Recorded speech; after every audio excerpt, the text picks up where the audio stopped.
루신 원작의 아큐 정전 4부작 마지막 시간입니다. 지난 이야기. 중추절 직후 아큐가 미정으로 돌아온다. 많은 돈을 벌어 돌아와 사람들의 관심을 끌지만 좀도둑이라는 사실이 밝혀지자 또다시 무시당한다. 신의 혁명이 일어나고 혁명당에 대해 알고 있던 아큐는 혁명당이 자신의 편이라는 생각에 의기양양하다.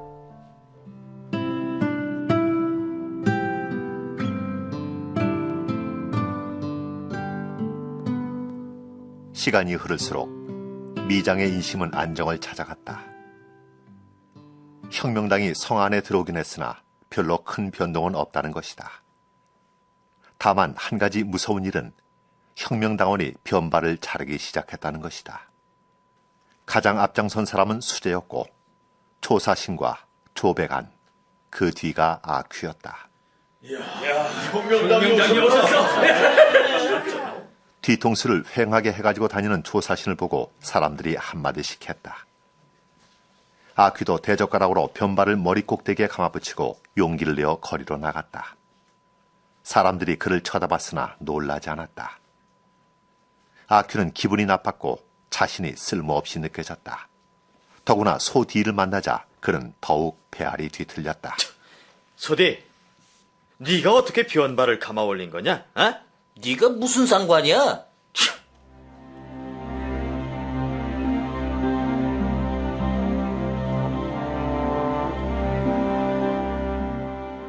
요사이 성 안에 들어간 사람은 가짜 양놈 하나뿐이었다. 조수재는 편지를 한 통 써서 가짜 양놈에게 부탁해 성 안으로 들여보내고 거인 영감에게 자기를 소개해 자유당에 입당시켜주기를 당부했다. 얼마 후 수재는 한 개의 은복숭아를 가슴에 달게 되었다. 은복숭아? 내가 뒤떨어진 이유가 바로 그거야. 혁명을 하려면 항복했다고 말하거나 변발을 말아 올리는 걸로는 부족해. 혁명당과 교제를 맺을 혁명당원을 알아야 되는 거였어. 그가 평소 알고 있는 혁명당원은 단 2사람뿐인데 성 안에 한 사람은 벌써 처형당했고 현재로서는 가짜 양놈뿐이다. 그는 가짜 양놈과 의논하는 수밖에 다른 길이 없다고 생각했다. 가짜 양놈은 안마당 한가운데 서 있었다. 새까만 양복을 입은 그는 가슴에 은복숭아를 달고 손에는 아큐에게 고통을 주었던 지팡이를 들고 있었다. 그 맞은편엔 조백안과 3사람의 건달패가 부동의 자세로 그의 연설을 듣고 있었다. 가짜 양놈을 뭐라고 부르지? 외국인이라는 것도 적당치 않고 혁명당이라 하기엔 어색하지. 양 선생이 좋겠어. 양 선생은 눈을 부릅뜨고서 강연에 열중하고 있었다. 난 성격이 급해서 그들과 만나면 늘 이렇게 말했어. 홍영, 우리 빨리 시작합시다. 그는 늘 노라고 말하지. 이건 서양 말로 아니라는 뜻이야. 그렇지 않으면 우린 벌써 성공했을 거야. 그러나 이거야말로 일에 대한 신중한 자세라고 할 수 있지. 아큐는 그가 잠시 멈추기를 기다렸다가 용기를 내어 입을 열었으나 어찌된 셈인지 그를 양 선생하고 부르지 못했다. 뭐야? 저도 나가! 저도 혁명을 하려고. 나가라는 말 못 들었나? 선생님이 나가라고 말씀하시는데 뭐 하고 있어? 아큐는 정신없이 문 밖으로 뛰쳐나왔다. 그의 마음속에는 깊은 우수가 끓어올랐다. 양 선생이 그에게 혁명을 허락하지 않는 한 그에게는 다른 길이 없었다. 그에게 이런 안타까움은 태어나 처음 있는 일이었다. 안가품을 하기 위해서라도 말아올린 변발을 풀어내려야 해. 하지만 그는 변발을 풀지 못했다. 그는 밤이 깊도록 거리를 쏘다니다가 술 2사발을 외상으로 마셨다. 술이 뱃속으로 들어가자 점점 기분이 좋아져 마음속에 흰 투구와 흰 갑옷의 단편이 떠올랐다.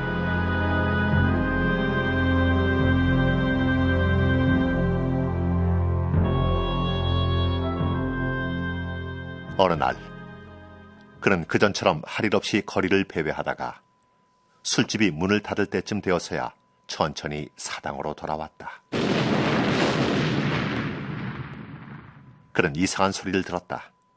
분명 폭죽 소리는 아니었다. 쓸데없이 참견하기를 좋아하는 아큐는 곧 어둠 속을 달려나갔다. 아니 근데 이게 무슨 소리지? 저기 어떤 사람이 도망치는 것 같은데. 이를 본 아큐는 재빨리 몸을 돌려 뒤쫓아갔다. 그 사람이 방향을 바꾸면 아큐도 따라서 방향을 바꾸었다. 그 사람이 멈춰서자 아큐도 멈춰섰다.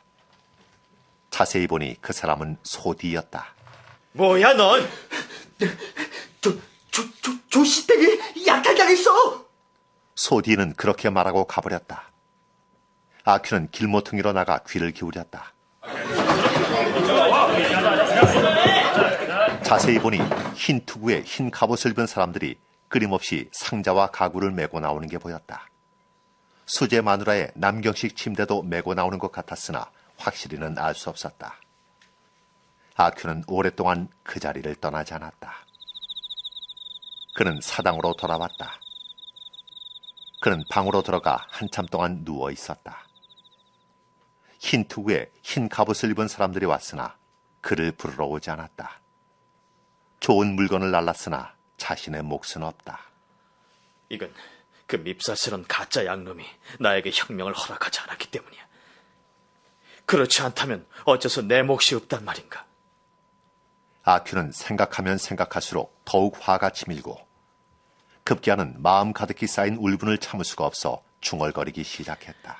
개 돼지 같은 양놈 두고 보자. 네 놈이 혁명을 했겠다. 혁명죄는 참수형이야. 내가 어떡하든지 고소해서 네 놈 목이 댕강 잘리는 꼴을 보고 말 테다. 댕강!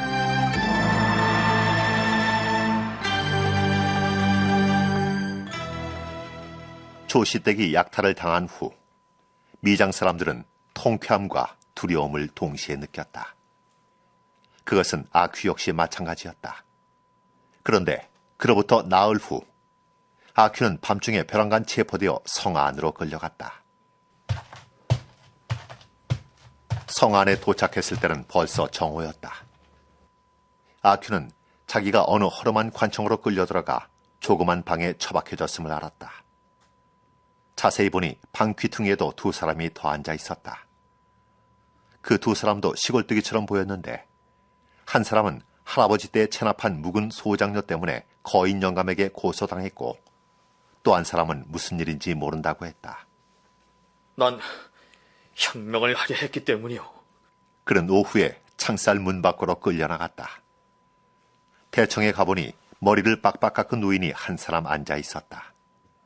아래쪽에는 일소대의 병사가 서 있고 책상 옆에도 긴 두루마기를 입은 사람이 10여 명 정도 서 있었다.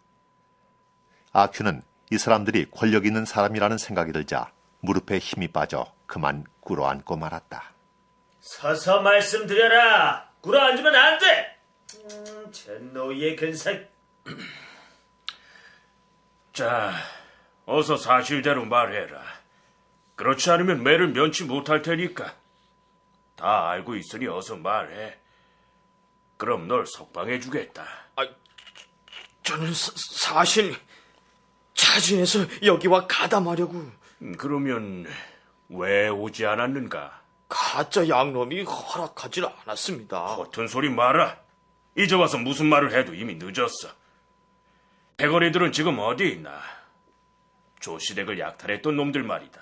그놈들은 저를 부르러 오지 않았었습니다. 저놈들끼리 멋대로 들고 나간 겁니다. 어디로 달아났지? 사실대로 말하면 석방해준다. 진짜 전 모릅니다. 그놈들이 저를 부르러 오지 않았었으니까요. 그가 두 번째로 유치장에서 끌려나온 건 이튿날 오전이었다. 노인이 더욱 부드러운 목소리로 물었다. 더 할 말은 없는가? 없습니다. 그러자 긴 두루마기를 입은 사람들 가운데 한 명이 종이와 붓 한 자루를 아큐 앞에 놓고 붓을 그의 손에 쥐어주려고 했다. 서명을 해라. 전 글을 쓸 줄 모르는데요. 그럼 너 좋은 대로 동그라미를 하나 그려라. 아퀴는 엎드려 있는 힘을 다해 동그라미를 그렸다. 그러나 떨면서 간신히 그려 거의 마무리하려 할 때 붓이 위로 솟구쳐 수박씨 모양이 되고 말았다. 아퀴는 자기가 동그랗게 그리지 못한 것을 부끄럽게 생각했다. 아퀴는 다시 유치장 안에 쳐넣어졌다. 그의 생각으론 사람이 이 세상에 태어난 이상 때로는 감옥에 들어가는 일도 있을 것이고 또 때로는 종이 위에 동그라미를 그려야 할 때도 있는 것이다.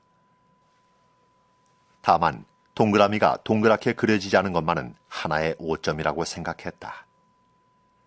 그러나 오래지 않아 아무짝에도 쓸모없는 놈이라야만 동그란 동그라미를 그릴 것이라고 생각하면서 그는 그냥 잠들어 버리고 말았다.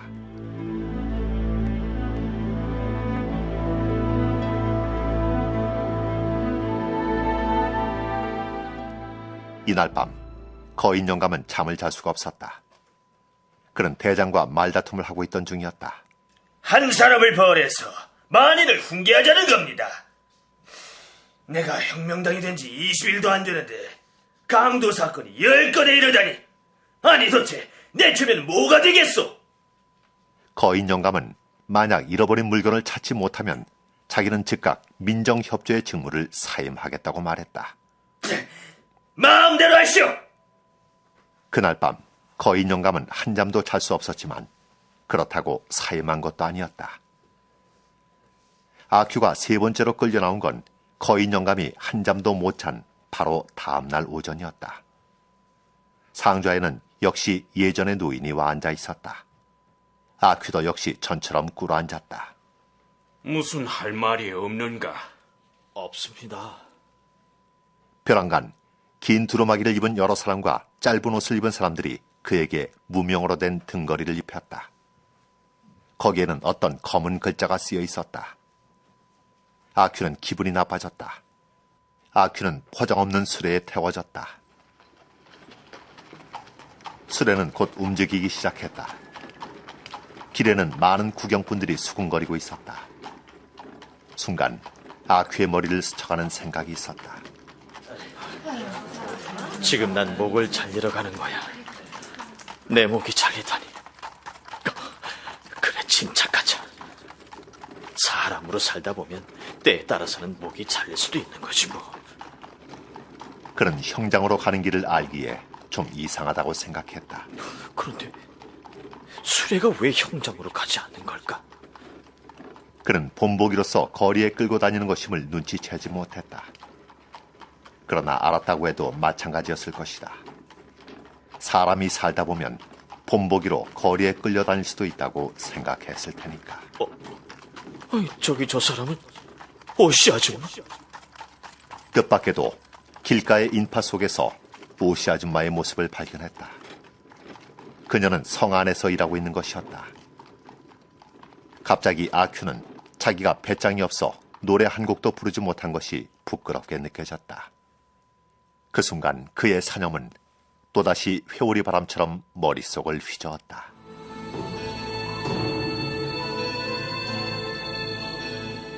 4년 전 난 산기슭에서 굶주린 이리 한 마리를 만났었지. 이리는 가까이 오지도 멀리 떨어지지도 않은 채 어디 가지고 내 뒤를 쫓으며 따라와 날 잡아먹으려고 했어. 그때 난 너무 무서워서 죽을 것만 같았어. 그때 그 이리의 눈빛은 영원히 잊을 수 없을 거야. 반짝반짝 도깨비불처럼 빛나는 것이 멀리서 내 살을 꿰뚫을 것만 같았어. 그런데 그는 여태껏 보지 못했던 더욱 두려운 눈을 본 것이다. 그것은 그를 집어삼키려는 듯 멀지도 가깝지도 않게 그의 뒤를 따라왔다. 이런 눈동자들이 하나로 합쳐지더니 벌써 그의 영혼을 물어뜯고 있었다. 사람 살려! 사람 살려! 그러나 아큐가 그 말을 하기 전에 그는 이미 눈앞이 캄캄해지고 귓속은 멍해져 마치 전신이 작은 티끌같이 날아서 흩어지는 듯함을 느꼈다. 그런데 당시 가장 큰 영향을 받은 사람은 거인 영감이었다. 끝내 잃어버린 물건을 찾지 못해 온 집안은 울음바다가 되었다. 그 다음은 조씨 집이었다. 수자가 성 안으로 고소하러 갔다가 악질 혁명당원에게 변발을 잘렸을 뿐 아니라 20냥의 포상금을 뜯겼기 때문이다. 이날부터 그들은 점차 왕조가 망하던 전 시대의 모습으로 변해갔다. 여론으로 말하면 미장에서는 별로 이의도 없었고 모두들 아큐가 나쁘다고 말했다. 총살 당한 것은 곧 그가 나쁘다는 증거야. 나쁘지 않았다면 총살까지 당할 리가 없잖아. 그러나 성 안의 여론은 좋지 않았다. 그들의 대부분은 불평이 대단했다. 에휴, 총살은 목을 자르는 것만큼 불만하지가 않더구만. 게다가 그렇게 시시한 사용수가 어딨어? 그렇게 오랫동안 끌려다니면서도 끝내 노래 한 곡 부르지 못하다니. 에휴, 괜히 헛걸음만 했다니까.